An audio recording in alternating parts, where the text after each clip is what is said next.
भगवान श्री कृष्ण जब माता देवकी और पिता वसुदेव को कंस के चंगुल से छुड़ाने गए तब उनकी उम्र 14 वर्ष थी। उनकी माता ने उनसे पूछा कि बेटा तुम तो भगवान हो, तो तुम हमें पहले ही कंस के चंगुल से छुड़ा सकते थे, इतनी देर क्यों कर दी?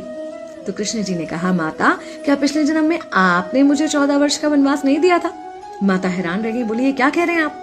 तब कृष्ण जी ने बताया कि पिछले जन्म में मैं राम था और आप थी माता कैकेयी और आप ही ने मुझे 14 वर्ष का वनवास दिया था और कर्म फल से कोई नहीं बच सकता माता, इसलिए आपको 14 साल का ये दुख सहना पड़ा। तब आश्चर्यचकित होते हुए माता ने पूछा, तो फिर यशोदा पिछले जन्म में कौन थी?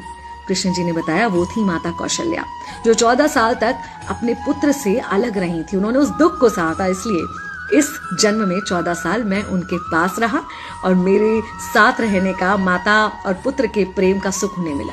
कहने का मतलब यह है कि कर्म फल से ना उस युग में कोई बचा था, ना आज कोई बचेगा। खुद भगवान भी कर्म फल से नहीं बच सकते, इसलिए अपने हर एक कर्म को बहुत सोच समझ कर कीजिए, क्योंकि जिसके भी खिलाफ आप कुछ गलत कर रहे हैं उससे आपकी शत्रुता कुछ समय या शायद एक जन्म की है, लेकिन उसके साथ कुछ गलत करके आप अपने कई जन्म बिगाड़ सकते हैं।